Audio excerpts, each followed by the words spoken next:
City India news Telugu. కొత్త ప్రభుత్వానికి 6 నెలల సమయం ఇవ్వాలని మేం పెద్దగా ప్రశ్నించలేదు. కానీ ఈ 6 నెలల్లో ప్రభుత్వం రాష్ట్రానికి సంబంధించి ఏ ఒక్క పాలసీ ఫార్ములేషన్ కూడా చేయలేదు. మహిళలకు ఇస్తారన్న రుణాలు ఎప్పటి నుండో ఉన్న పథకమే వీళ్ళు ఇప్పుడు ఇస్తున్నట్లుగా చెప్పుకుంటున్నారు. మేము వ్యవసాయ స్థిరీకరణ కోసం 2 పంటలకు రైతు బంధిస్తే వీళ్ళ అవగాహన లేమి వల్ల దానిని ఎగ్గొట్టే ప్రయత్నం చేస్తున్నారు.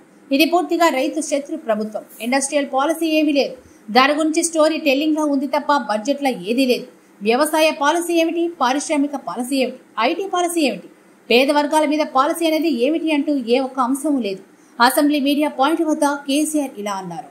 ప్రజల ఆశల మీద నీళ్లు చల్లేదిగా ఉంది. ఏ ఒక్క వర్గానికి కూడా ఒక స్పష్టమైన హామీ లేదు. రాష్ట్ర రైతులను పొగుడుతున్నట్టుగానే పొగుడుతూ వెన్నుపోటు పొడిచింది ప్రభుత్వం. ఖచ్చితంగా స్పష్టంగా వాళ్ళ వైఖరి చెప్పినారు. గతంలో ఇచ్చిన మాదిరిగా కాకుండా రైతు బంధులో, రైతు భరోసా పేట పథకంలో అనేక ఆంక్షలు పెట్టబోతున్నట్టుగా ప్రత్యక్షంగా చెప్పి రైతులకు ఆల్రెడీ మోసం చేశారు. బడ్జెట్లో వాళ్ళ నైజాం కూడా స్పష్టంగా బయటపడింది. గత ప్రభుత్వం అన్ని రాష్ట్రంలోని అన్ని వర్గాల సంక్షేమాన్ని, వాళ్ళ ఆర్థికాభివృద్ధిని కాంక్షించి అనేక పథకాలు ప్రవేశపెట్టడం జరిగింది.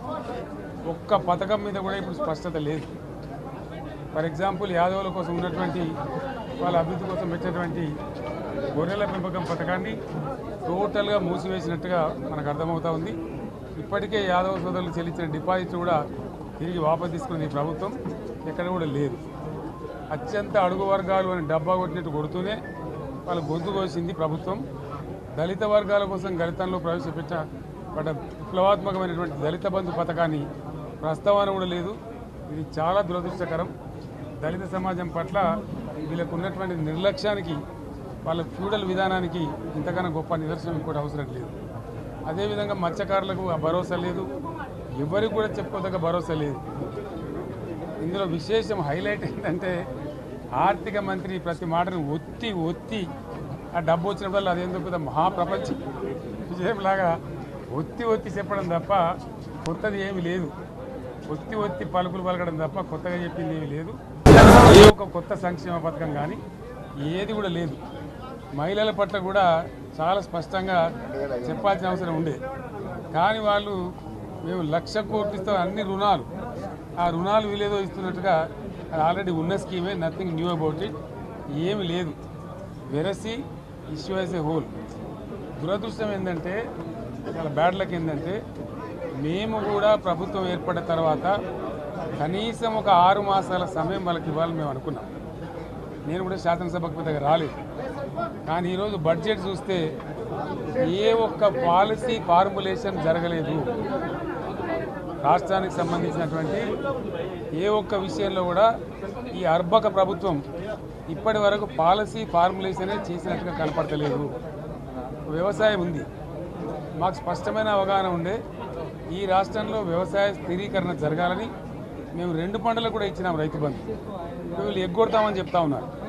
మేమేదో రైతులకు ఇచ్చిన డబ్బును దాన్ని పాడు చేసినాము, చెడగొట్టినాము, దుర్వినియోగం చేసామన్న పద్ధతిలో దురదృష్టకరమైన వ్యాఖ్యలు చేస్తూ ఉన్నారు. అంటే ఇది పూర్తిగా రైతు శత్రు ప్రభుత్వం అనేది తెలుస్తూ ఉంది. ధాన్యం కొనుగోలు చేయలేదు, విద్యుత్ సరఫరా చేయడం లేదు, నీళ్లు సరఫరా చేయడం లేదు, చాలా ఇబ్బందులు పెడతా ఉన్నారు. ఇంకా రైతు భరోసా, రైతు బంధు గురించి ఇంకా ప్రస్తావనే లేదు. ఎప్పుడేస్తారని మా ఎమ్మెల్యేలు అడిస్తే కూడా కనీసం సమాధానం చెప్తలేరు. కాబట్టి రైతులను వంచింది ప్రభుత్వం, వృత్తి కార్మికులను వంచింది. ఒక్క పాలసీ, ఇండస్ట్రియల్ పాలసీ ఏమిటి, ఏమి లేదు. బట్టి గ్యాస్ ట్రాష్ పంచరంగ ఈస్మాన్ కలర్ లాగా చెప్పడం తప్ప, స్టోరీ టెల్లింగ్ లాగా ఉన్నది తప్ప బడ్జెట్ చెప్పినట్టు లేదు. రాష్ట్రంలో వ్యవసాయ పాలసీ ఏమిటి, పారిశ్రామిక పాలసీ ఏమిటి, ఐటీ పాలసీ ఏమిటి, ఇంకా ఇతర అనేక పాలసీలు, పేద వర్గాలకు సంబంధించిన పాలసీ ఏమిటి అనే దాని మీద ఏ ఒక్క దాని మీద కూడా గ్యాసు ట్రాషే తప్ప, చిల్లర మల్లర ప్లాట్ఫామ్ స్పీచ్ లాగా ఉంది తప్ప అది బడ్జెట్ ప్రసంగం లాగా లేదు.